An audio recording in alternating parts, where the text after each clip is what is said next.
Welcome to Leadership Coaching, the podcast, which builds on conventional wisdom and adds a fresh perspective on this ever-evolving field of coaching. Have we been misunderstanding leadership all along? Traditionally, we ascribe leadership to certain people, but what if leadership lives in relationships instead? If you've been struggling with your identity as a leader, it may be that limitations of an old model just don't fit.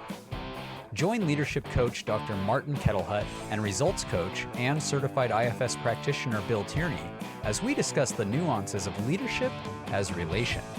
The Leadership Coaching Podcast, awakening the confident and compassionate leader within.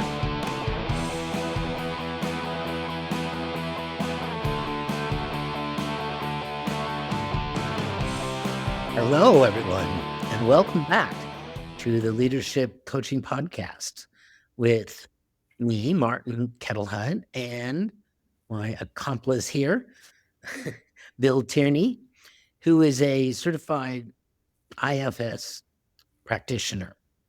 And so we enjoy bringing our different perspectives to lots of different coaching questions. And today, we're going to talk about the 7 habits of highly effective leaders.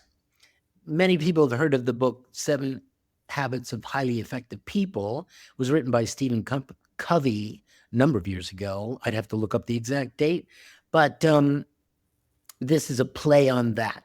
And I begin with the first one. The first of the 7 habits of highly effective leaders is one of Covey's habits of highly effective people. Well, why don't I read it? You put out a newsletter today, and it's a short paragraph. So why don't I read that number 7, habit of highly effective leadership, and then let's just have you comment on it. Maybe that'll generate some questions for me. Okay. So here we go. Highly effective leadership empowers, period. Highly effective leadership empowers. Regardless whether I'm in a leadership position, in quotes, if I'm not having an empowering effect, but want to, then I must seek first to understand and then be understood, which is number 5 of Stephen Covey's 7 Habits of Highly Effective People. Leadership recognizes that the partnership /team /community's growth goes hand in hand with my own growth. Mm-hmm. You know, I was just talking to someone this morning. This is how long it takes me to get to the IFS model. About how when we recognize that we are made up of these parts that are so strangely independent personalities, sub-personalities within us that seem to have their own perspective, their own way of thinking, their own agendas, their own energy. Exactly. That it's tempting to, when first realizing that I had parts, it was tempting for me to say, now, oh, well, that's what I need to do. That I need to go to that part of me and get that part to change so that I can change this result, outcome, or experience in my life that I'm not happy with. Mm-hmm. But that doesn't work. It doesn't work with parts any better than it works with people. Mm-hmm. And what I was telling this person that I was in conversation with today was that we need to first seek to understand before attempting to be understood. So I think that ties right in with what you're talking about here. Absolutely. Yeah.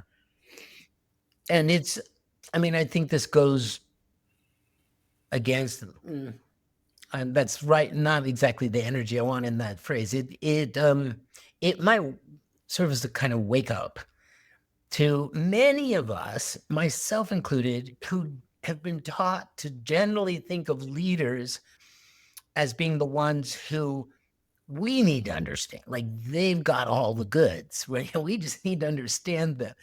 And when we're in a leadership position, we feel that way too. Like, oh my God, I've got to know my stuff. I've got to know what I'm going to say. I got to have this all figured out and planned so that I can lead. And this goes against that. This says, no. Seek to understand what's going on first. In fact, this is one of the. It's not exactly the same words, but it is exactly the same sentiment and principle as one of the main things that Jim Collins said, constitutes a great company versus a good company. Right. Yeah. Forgot all about that book. That's a great book. Yeah. And I had forgotten it so much that I checked it out of the library to read again. hold it up again. The name of the book is Good to Great by Jim Collins. Yeah. I'll put that in show notes in case if you haven't read that book before, I highly recommend it.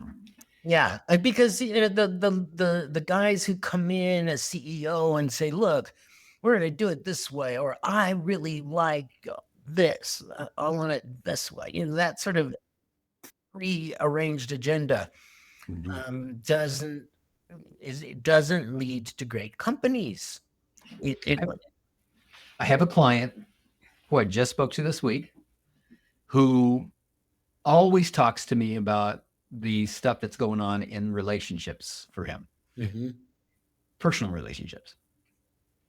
But this week he brought up for the first time a problem that he's having at work, which clearly is not a pattern for him, but it was a standout experience that he had, enough to bring it to my attention because he was reporting what kind of energy he was bringing into our coaching session.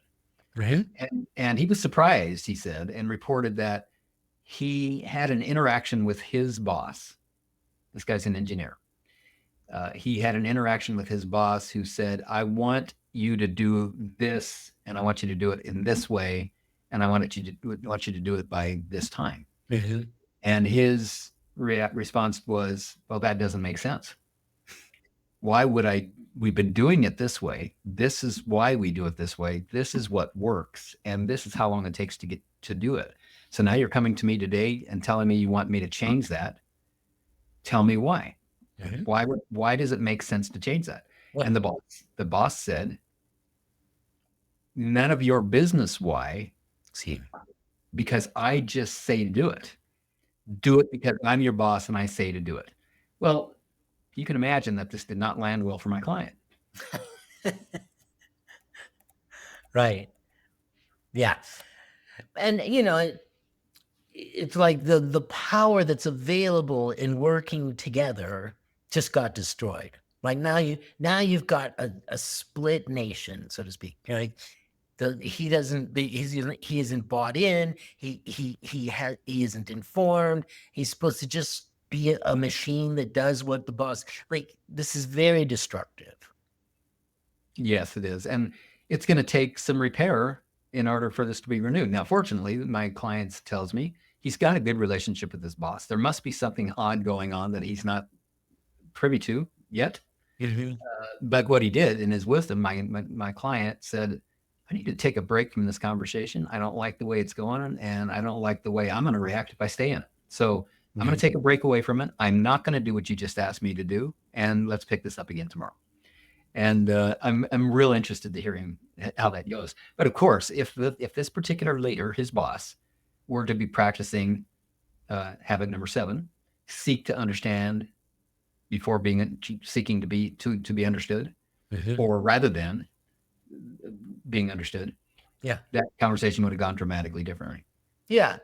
It's there's a lot of this going on in political conversations right now, which I don't want to get into, but just to say, you see this a lot when, somebody says something like, "Well, just close the border," or something like that, or "just leave the border wide open." Nobody's saying either of those things, but my point is that, wait a minute, shouldn't we seek to understand what's going on here first? Like, why is there a problem? Because then we could fix it, as opposed to just having some, agenda that doesn't serve the economy, or it doesn't serve the families that are coming over. It doesn't help people get to the things that they're looking for on the place. Okay? Yeah, well, it appears to be all about power. Who's going to have it and who's going to get it? Yeah, and this habit of, it's not effective leadership. It certainly isn't sustainable. Interesting show I was watching last night. It's on Netflix, called The Diplomat. I've only watched 2 episodes now, but it's very interesting when you look at it from the perspective of leadership. The diplomat the woman who plays the diplomat, she's not your typical leader, right? But she does a great job of leading. It's a great show.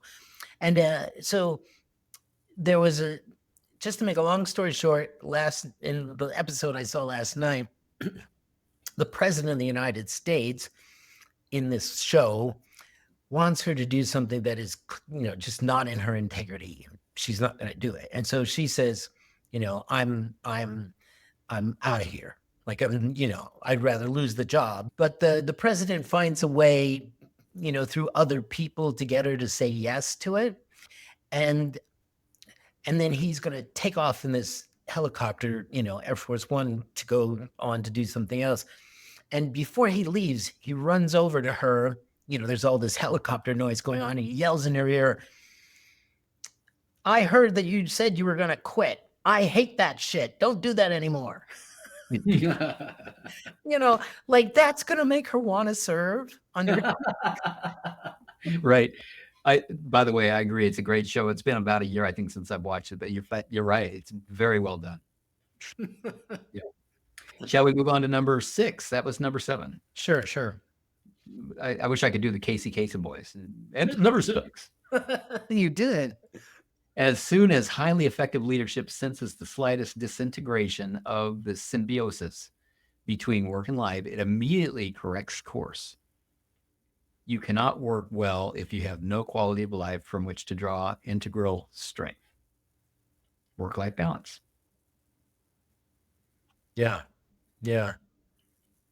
Exactly. And it surprises me that's like a nicety that people, 10 years after they've taken on the position at the firm that they've always wanted to work with, then they start to say, gosh, maybe I could work some work-life balance into my life. Like, it ought to be there always from the get-go.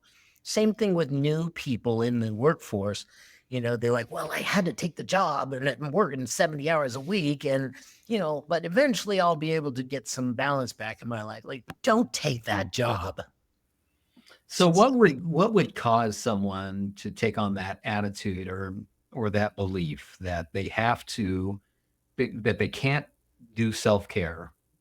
They have to do more than they want to do, or they have to do something that they don't want to do and trade in self-care for that. Why would someone do that? Well, one of the main reasons would be scarcity. Like, if I don't, I'm going to be penniless. So fear. I have to do this, Yeah. There's so few jobs and I really need the money. That would be a motivator to say, okay, Mm-hmm. I'll get balance later. I just need some money in the bank. Mm-hmm. Yeah. It's very compelling, actually. Depending on the economy and the demand for employment and whether it's an employee or employer's market, that would be an easy trap to fall into. Yeah. The problem with that is if you're not taking care of yourself, you're not going to perform at work. That's right. As well. My mind has been changed about this kind of issue by a couple of articles that I read. They're cited at the end of my book too, by the way, that where scientists, not just opinion makers, have looked at the Earth's resources and the number of people on the planet and thought about like how we could really rearrange things to take care of everybody. Like, there is no scarcity in God's universe. Like, there is a way. We're just not thinking that way. We're thinking, if anybody takes any of my stuff, then, I'm not going to allow that because there's just not enough to go around. This kind of thinking.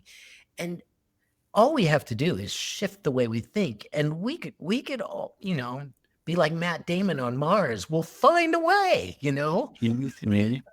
right? But it's a commitment. It's a commitment to workability or a commitment to, unworkability, not having enough. Well, you might have to loosen your way of thinking and come at it in a very different way, but assume there's more than enough and get it. So habit number 6 reflects that getting it, assuming that there's enough time, there's enough jobs, there's enough. It's okay. I can go ahead and I can take care of myself. Right. Yeah. Otherwise, you set yourself up to be less than prepared. The strength comes from finding the right position for yourself, the one that you get to do what you're best at, you get paid what you're worth, like all that has to work.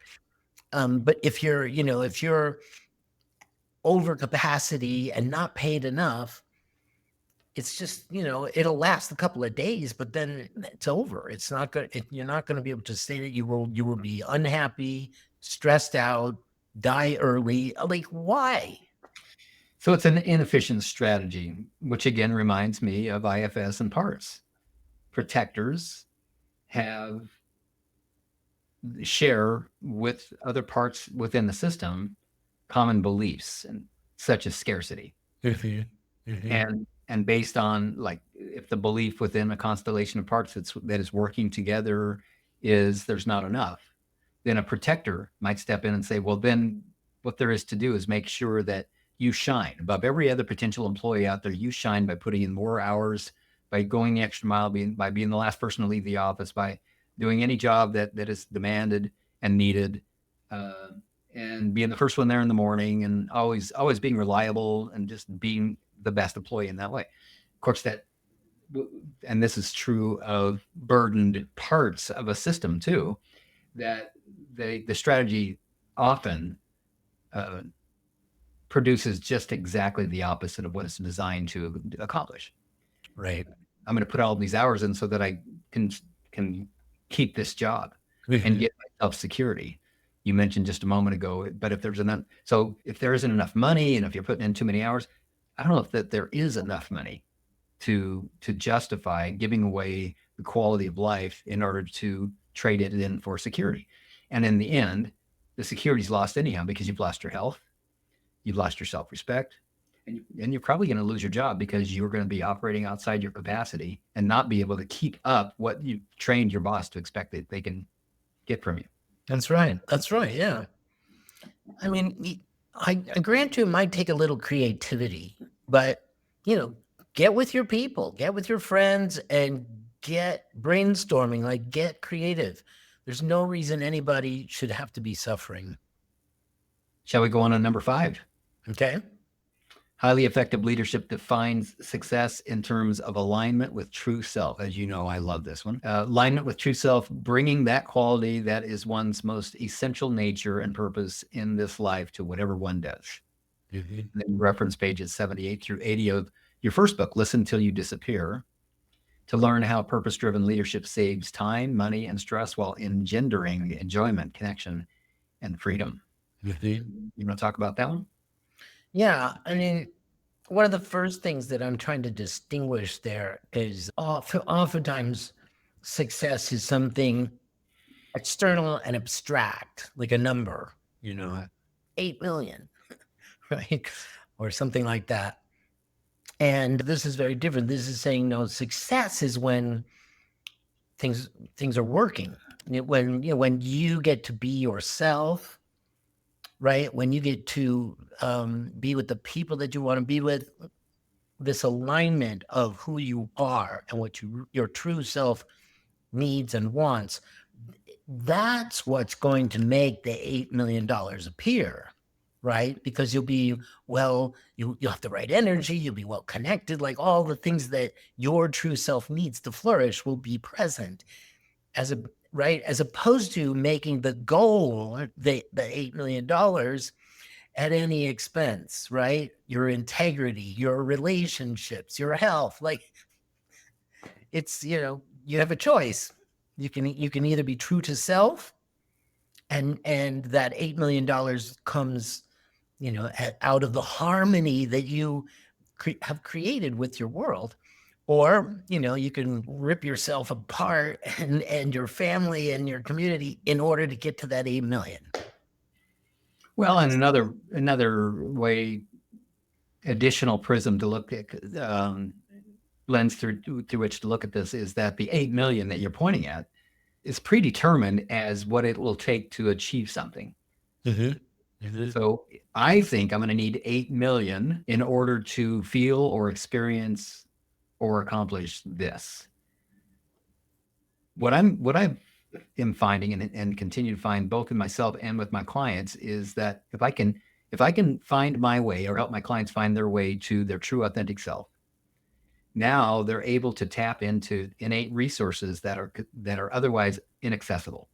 And with access to those innate resources, which seem to include clarity of purpose, vision, compassionate inclusion, generosity, and these are like qualities and resources that are authentic, not generated. Right. That from true authentic self, this is just who we become. And in that, as we're tapping into these resources, the wisdom necessary for where to place the next foot seems to show up step fall to step fall. It does, yeah. And it takes us directly where we need to go to accomplish what that inner sense of purpose has been pointing us towards, that some of our parts might have said, oh, well, that means that we need $8 million. Or that means that it needs to happen in this particular way. Whereas true authentic self is open, is flexible, and may have a plan. Just like you need a ladder to climb up to a roof, you need a plan to begin to move in a particular direction. But from true authentic self, that plan can quickly and easily be abandoned when from clarity we see that the overall achievement and the overall objective, I should say, can be achieved in a much easier and usually simpler way that flows and serves all. Yeah, that word "true" in this is so important. It's like that, as you pointed out, like it's some part that thinks that this is what I need, and so then you're working in untruth, and so it's like you're not gripping the road of reality. There's going to be a lot of wasted effort in that. Whereas if you're adjusting to the truth all the time, you're gonna have a much easier time of it. Get the results that you want. Adjusting to the truth all the time. Yeah. Love that. That's an entire episode right there. Adjusting to the truth all the time, kind of like an airplane does, never going in the same direction to reach its destination, constantly adjusing which direction it's pointed to at a predetermined destination.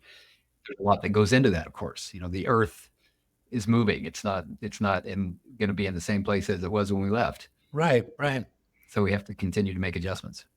Yeah. I don't know if the truth is moving, but reality is. No, the truth isn't. Right. That's correct. The situation is changing. Yes. Yeah.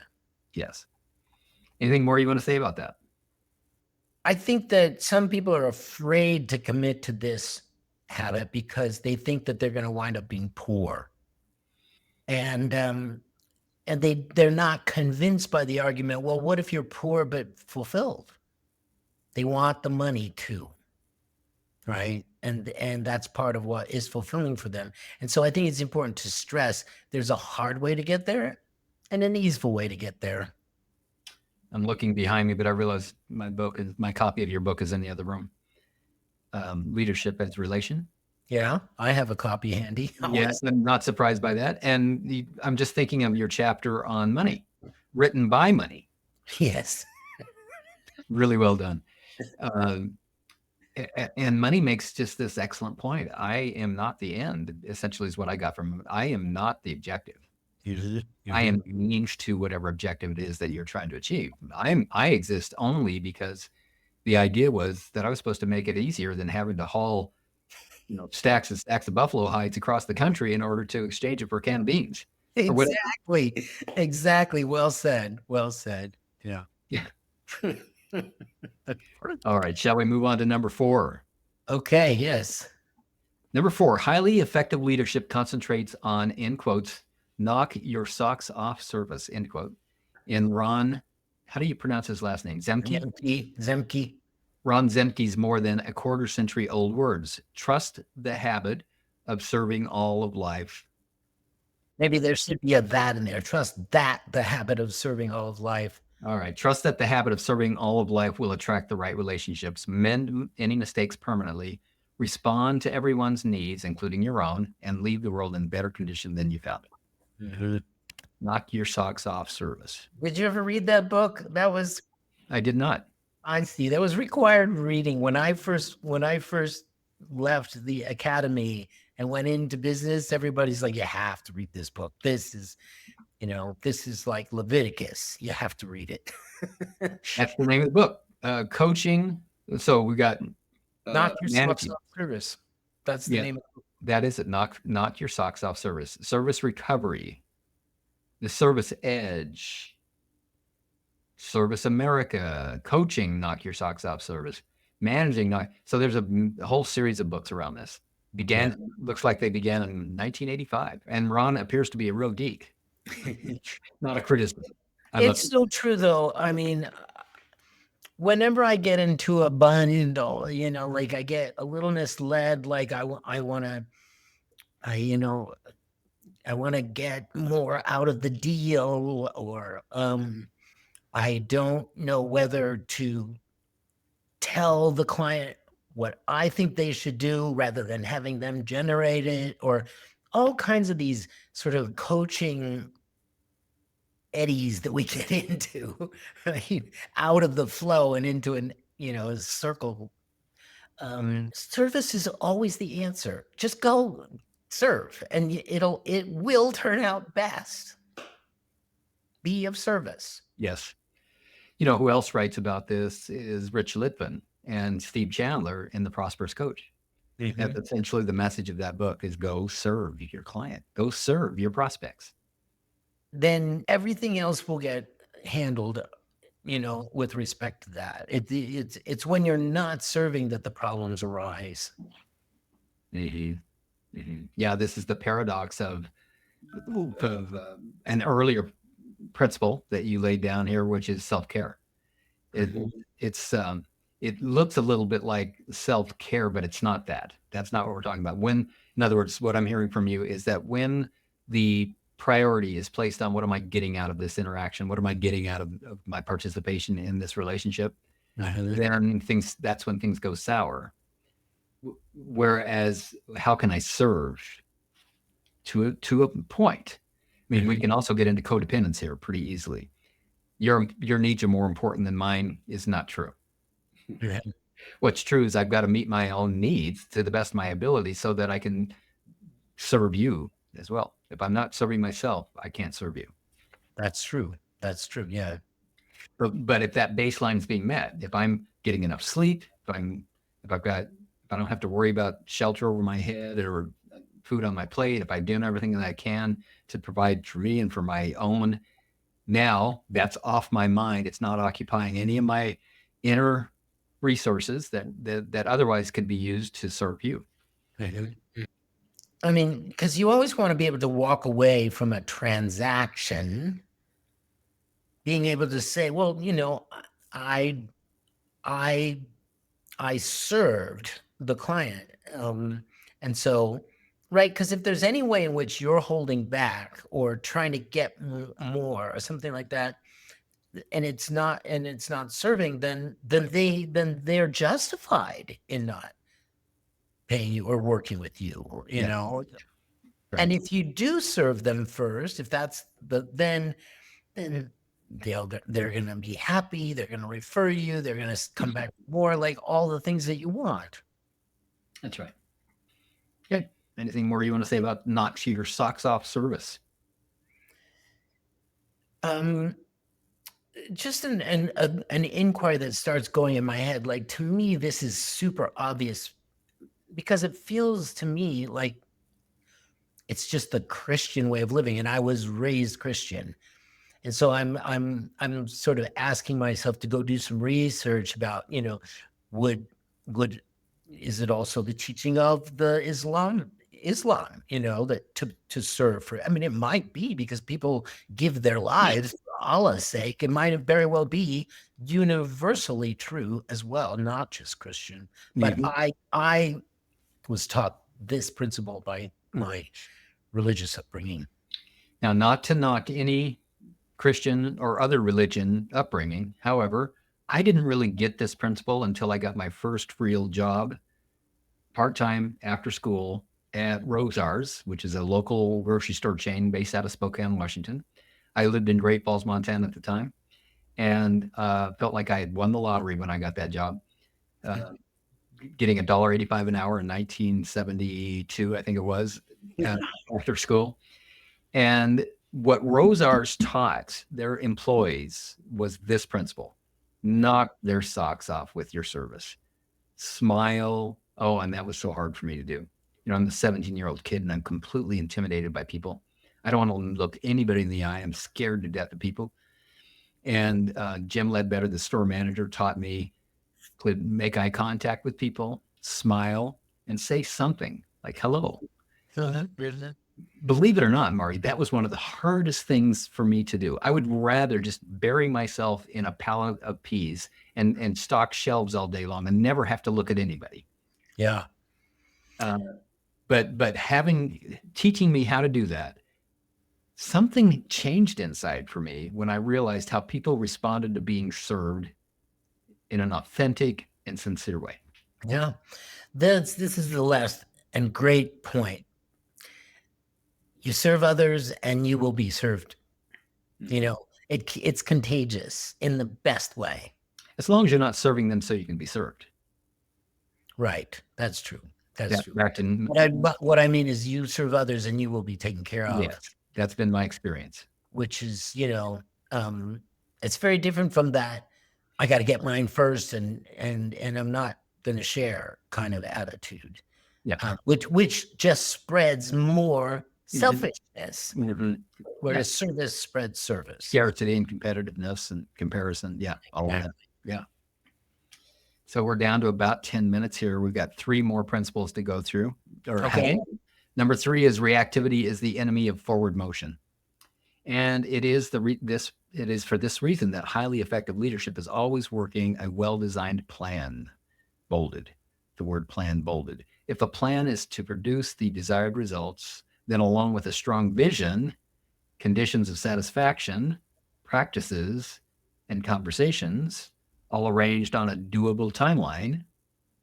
And you make reference to your new book now, page 250 to 261, in Leadership as Relation. The plan must be backcasted from the end state to today by simply asking, what will have to make each milestone along the way to success the inevitable and easeful outcome of the last milestone?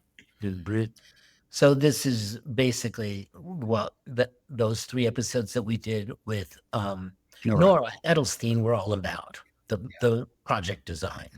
So highly effective leadership has a project design with a plan, and that includes milestones. Which is different from just being in this reactive mode. Right. Which, you know, I don't know about you, but I would see at least 85%, and that might be generous, of the leaders that I'm meeting, you know, these days, it's ubiquitous. They are just putting out fires, pulled in many directions. And so there's no forward motion. There's no plan to get somewhere. It's just react. You know, and the plan does not have to be complex or complicated. In fact, it's better if it's not. I just want to show you this. This is an example of my plan. And I'm not going to show you the details of it. I just wanted to hold it up there and show you. This is just a checklist of things that I know I want to do, that I believe are important to do, that I want to get done. If I find myself falling into the reactive mode, which I often do, then I will finish talking with one client, return a phone call, and then find like, okay, gosh, I got 10 minutes here. What do I do? Well, I can check and see if I've got a new email. I can respond to that, or, which is just kind of reactive, or I can go to my plan. Oh, the next thing on my list here, and I've got them numbered in order of priority, I see is 1D here. I need to organize assets for flow in my book. Okay, that's what I'll take 10 minutes and get going on that. And now if I do 10 minutes of twice a day, let's just say, if I get 2 10-minute windows plus the hour that I've got blocked out for this on Friday, that book's going to get written. Absolutely. Yeah. A big- Great example. Great example. Yes. And you can see how this meshes well. I know we got to watch time, how this meshes well with the other things. Like, if your mind is on the plan, then you're driven by your purpose and you're growing as as opposed to being in, in your head about these fires that are hard to put out. Ready for number 2? Yeah. Countdown to number 2. All highly effective leadership is unapologetically selective about whom to do business with. Team members, strategic partners, customers. The price of settling for anyone who will fog a mirror is much greater than the negligible cost of holding out for the right people in the right positions. I love of all of these, that one got my attention more than any this morning when I read this newsletter of yours. I could not agree more. Working with the right people, being selective about what clients I work with, being selective about what collaborators I work with and commit my time to, being selective about who I partner with, like with you on the podcast, who I spend my time with, how I spend my time, being selective, being discerning. And that's all informed by my purpose and clarity about my priorities. Right. Yep. Exactly. Yeah.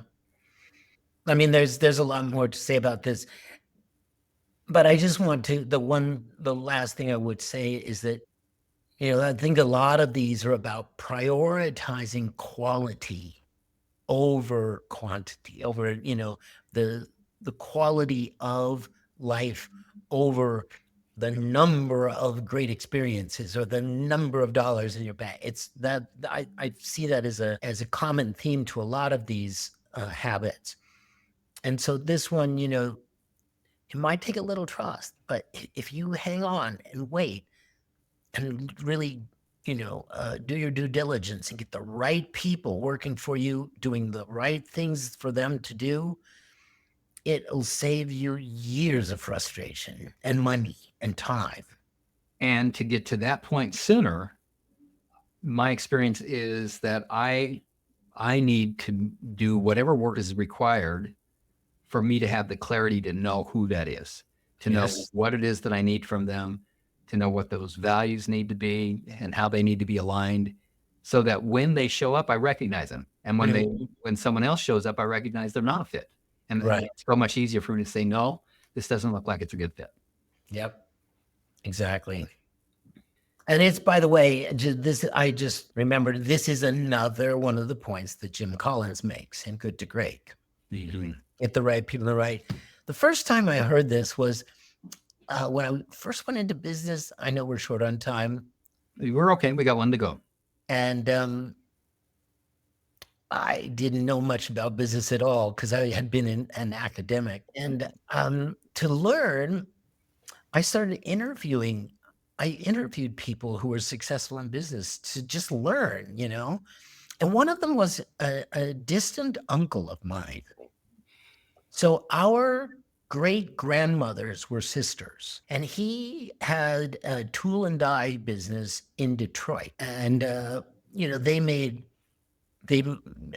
in molds, they made plastic pieces that become the dashboards of cars. Okay. And he was very successful, probably the wealthiest member of our family, in fact. And, and I asked him, what's the secret to your success? And this is exactly what he told me. Hire the right people, treat them well, and that's the secret, he said. Yeah, that's wonderful. Another reference to the same idea comes from Gino Whitman and his traction. Right butt, right seat. Exactly. That's right. Okay, we're down to number 1. Number 1 won't surprise people who follow my writing. Number 1, highly effective leadership begins and ends each day with meditation, the return to reality outside the mind. Say some more about that for those that aren't that familiar with your writing. we can be insulated by our own thinking and our own thinking patterns, our own feelings, such that we're not actually gripping the road of reality. I know I used that phrase earlier, but I'm going to use it again. And when you meditate and put the thoughts on, the back burner for a while, you get in touch with everything that's outside of that insularity that you've been like. There's more space for one thing, but also, new ideas can come, or, new questions even can arise that wouldn't if you were just only relying on what you already have in your head, right? I love that line. The guy who started Virgin Air, what's his name? Oh, tip of my tongue. Here, Richard Branson. There we go. Thank you. He started Virgin, and the whole Virgin group. There's a lot more to it than Virgin Air. When asked what makes him a successful leader, sums it up in 5 words: listen more than you talk. We don't learn, and he goes on to say, we don't learn anything listening to ourselves, listening to our own already thoughts. Mm-hmm. So Branson encourages us to listen, right? So you see how that fits my whole philosophy very well. Absolutely. And how meditation, what I'm hearing from you, I'm going to put it in my own words. You tell me if this reflects the idea that meditation basically opens the conduit for downloads. Beautifully put. Beautifully put. So these are principles, ideas, habits that you've identified. Your book is Leadership in Relation. Someone wants to get direct coaching from you on these principles and these ideas that we've been referring to today. What's the best way for them to get a hold of you? So my phone number is 303-747, like the airplane, the 747, 4449.